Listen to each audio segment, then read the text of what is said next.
जब सृष्टि मौन थी, जब समय ने स्वयं को थाम लिया था, तब भी एक हल्का सा स्पंदन था जो न दृश्य था न अदृश्य।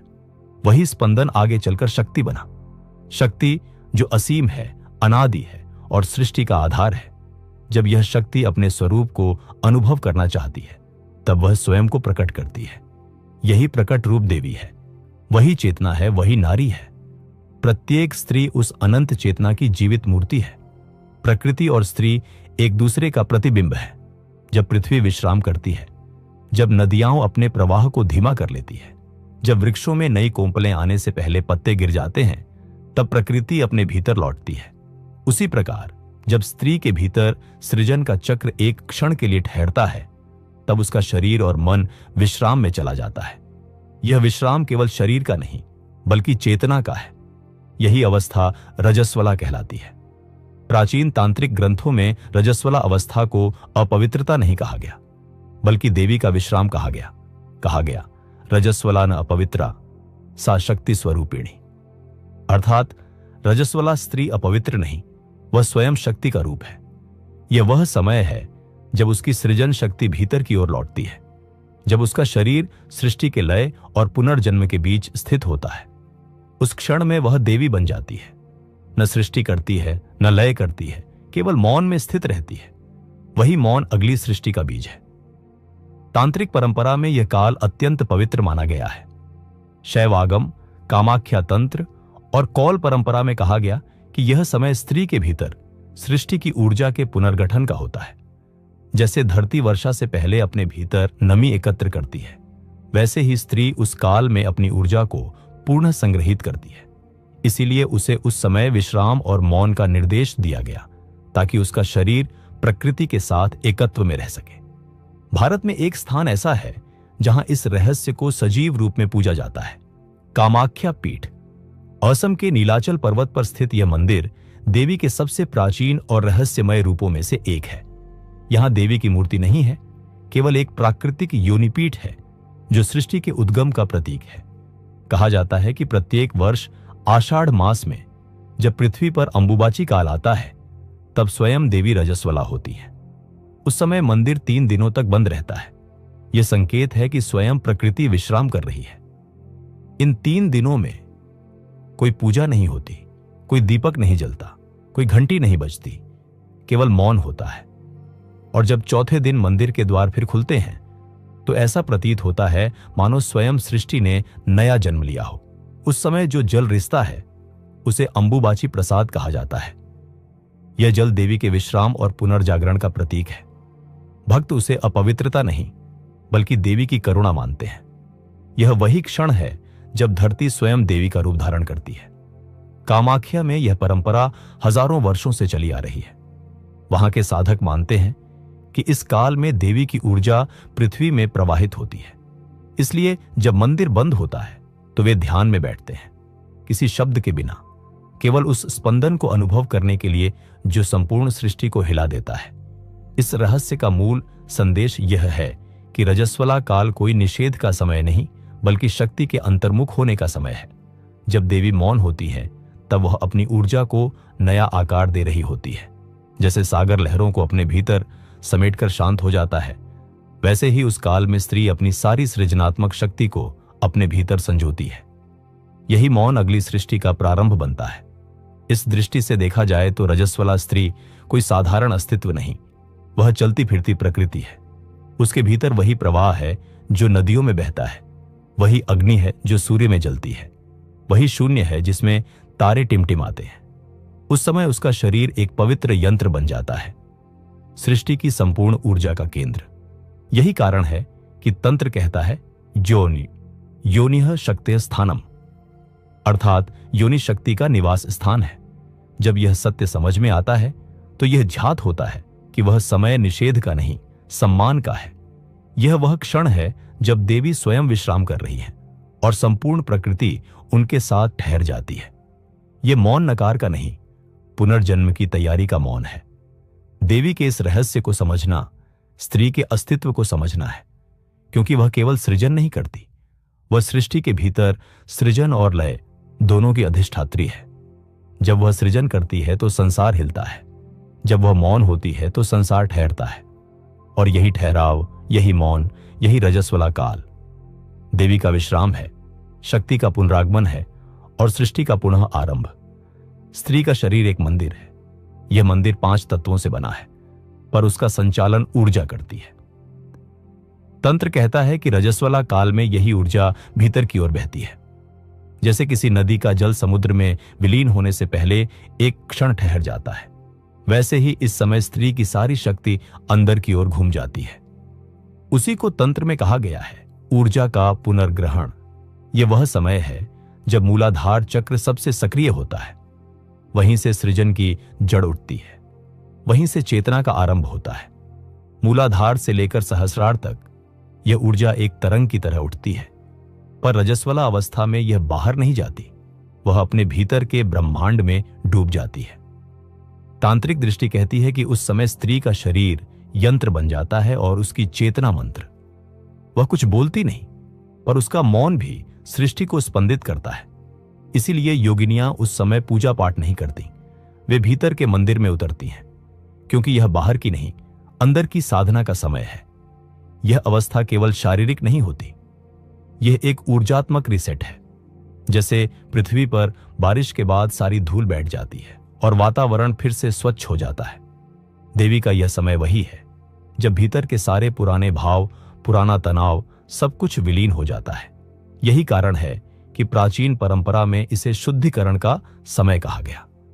लेकिन समय के साथ जब यह ज्ञान खो गया तो लोग बाहरी रूपों को पकड़ बैठे। जो विश्राम का संकेत था वही निषेध बन गया, जो मौन की साधना थी वही वर्जना कही जाने लगी। कहा गया मंदिर मत जाओ, देवता मत छुओ, पर शास्त्रों का भाव यह नहीं था कि देवी अशुद्ध है।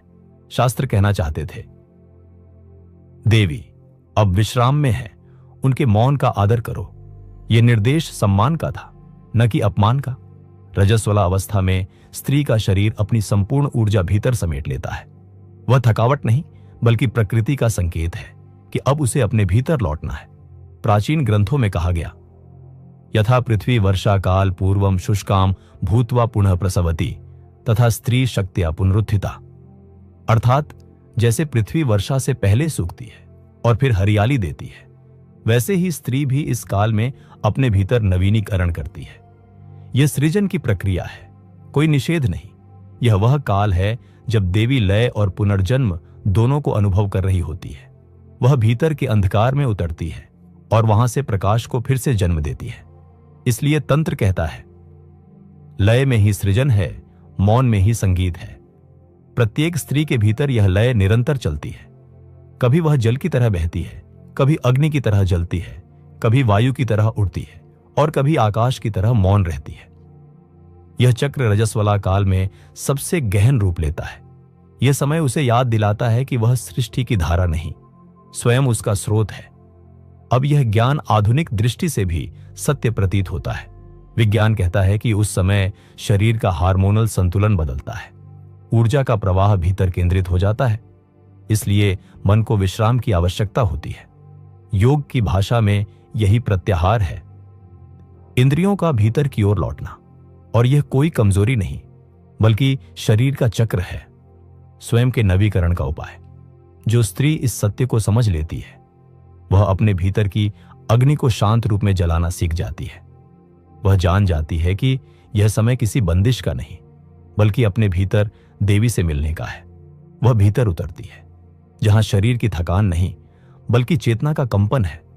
वहां उसे अनुभव होता है कि उसके भीतर कोई अग्नि जल रही है, जो पुरानी पीड़ा को राख बना रही है और नई ऊर्जा को जन्म दे रही है। यही देवी की साधना है। जब वह अपने भीतर की इस प्रक्रिया को समझकर स्वीकार कर लेती है, तब वह अपने शरीर, मन और आत्मा तीनों से एक हो जाती है। वह अपने मौन को कमजोरी नहीं समझती, बल्कि उस मौन को शक्ति का द्वार बना लेती है। यह वही अवस्था है जहां देवी विश्राम में होकर भी सक्रिय होती है, मौन में होकर भी बोलती है और अदृश्य होकर भी सृष्टि को चलाती है। अब हवा में वह मौन फैल चुका है, जहां शब्द अनावश्यक हो जाते हैं, जहां केवल एक कंपन है जो धरती के हृदय से उठकर आकाश तक जा रहा है। देवी अब अपने विश्राम से उठ रही है। उनकी आंखों में एक नई ज्योति है जैसे सृष्टि फिर से सांस लेना शुरू कर रही हो। यह वह क्षण है जब लय से सृजन की ओर गति होती है, जब मौन से स्वर जन्म लेता है। प्राचीन ऋषियों ने कहा था कि सृष्टि का हर चक्र इसी रहस्य पर चलता है, सृजन, स्थिति, लय और पुनर्जन्म। देवी का रजस्वला काल उसी चक्र का लय क्षण है, जहां सब कुछ भीतर समा जाता है ताकि फिर से नया बन सके। अब वही देवी जो कुछ क्षण पूर्व मौन में थी, अपनी शक्ति को पुनः जगाती है। धरती पर हरियाली फैलने लगती है, नदियां फिर बहने लगती हैं और स्त्री के भीतर वही प्रवाह जाग उठता है जो जीवन को रूप देता है। यह पुनर्जन्म का समय है, जब शरीर, मन और आत्मा तीनों एक सुर में कंपन करते हैं। देवी अब विश्राम नहीं कर रही, वे फिर से रच रही हैं। उनके भीतर की ज्वाला अब कोमल प्रकाश बन गई है। वह उसी अग्नि से अब सृजन करती हैं जिससे उन्होंने लय रचा था। वह समझ चुकी हैं कि उनकी ऊर्जा कोई स्थिर वस्तु नहीं, वह प्रवाह है जो हर महीने पुनः जन्म लेता है। यह वही सत्य है जिसे आधुनिक विज्ञान अब नेचुरल साइकिल कहता है, पर तंत्र उसे शक्ति का पुनरुत्थान कहता है। यह पुनरुत्थान केवल जैविक नहीं होता, यह आध्यात्मिक है, यह देवी की स्मृति है। हर स्त्री के भीतर यह स्मृति छिपी होती है कि वह सृष्टि की साधारण रचना नहीं, स्वयं सृष्टि की रचयिता है। जब कोई स्त्री इस ज्ञान को स्वीकार करती है तो उसके भीतर लज्जा नहीं, गौरव जन्म लेता है। वह अपने शरीर को पाप का पात्र नहीं मानती, बल्कि उसे मंदिर मानती है जहां हर मास देवी स्वयं अवतरित होती है। यह बोध उसे मुक्त करता है समाज की भ्रांतियों से, अज्ञान की जंजीरों से और सबसे बढ़कर अपने भीतर के भय से, क्योंकि भय वहीं होता है जहां अज्ञान है। जहां ज्ञान का प्रकाश है वहां केवल शांति है। यह ज्ञान ही वह दीपक है जो स्त्री के भीतर देवी का बोध कराता है। वह जान जाती है कि उसके शरीर का हर चक्र सृष्टि के ब्रह्मांडीय लय से जुड़ा हुआ है। जैसे चांद का घटना बढ़ना समुद्र की लहरों को नियंत्रित करता है, वैसे ही उसका शरीर भी उसी लय से जुड़ा है। इसीलिए तो प्राचीन भारत में कहा गया, चंद्र और नारी दोनों शक्ति के प्रतीक हैं, क्योंकि दोनों ही सृष्टि के रित्म में चलते हैं। जब स्त्री इस रहस्य को जीना शुरू करती है तो वह समाज द्वारा दी गई परिभाषाओं से परे चली जाती है। वह अब केवल किसी की पुत्री, पत्नी या माता नहीं रहती, वह देवी बन जाती है जो अपने मौन से भी संसार को दिशा देती है। वह जानती है कि हर मास उसका शरीर केवल एक चक्र से नहीं गुजरता, वह स्वयं सृष्टि का लय और पुनर्जन्म अनुभव करता है, और यही अनुभव उसे अपनी दिव्यता का बोध कराता है। यही बोध वह प्रकाश है जो अंधकार को तोड़ देता है। यह बोध हर स्त्री के भीतर उस अग्नि को प्रज्वलित करता है जो कहती है, मैं ही शक्ति हूं, मैं ही सृष्टि हूं। और यही सत्य देवी का अंतिम संदेश है।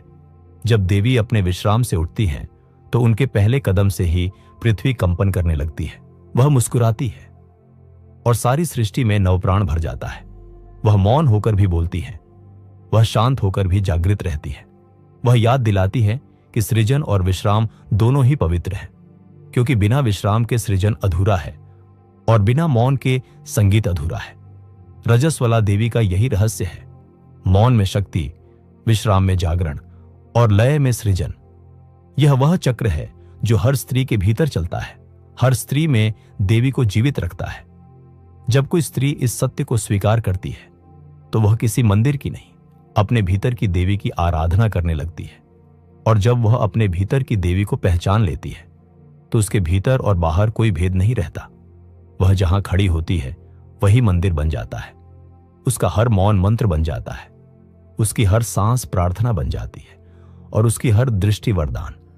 वही है रजस्वला देवी, जो विश्राम में भी सृजन करती है, जो मौन में भी संगीत रचती है और जो हर स्त्री के भीतर कहती है, तू अपवित्र नहीं, तू ही पवित्रता का मूल है। अब यह रहस्य पूरा हो चुका है। अब मौन फिर लौट रहा है, पर यह मौन अब थकान का नहीं, शक्ति का है। वह मौन जो सृष्टि को फिर जन्म देगा, और यह मौन ही देवी का अंतिम आशीर्वाद है। शक्ति तुम्हारे भीतर है, उसे पहचानो, उसे सम्मान दो और उसे प्रेम से जियो।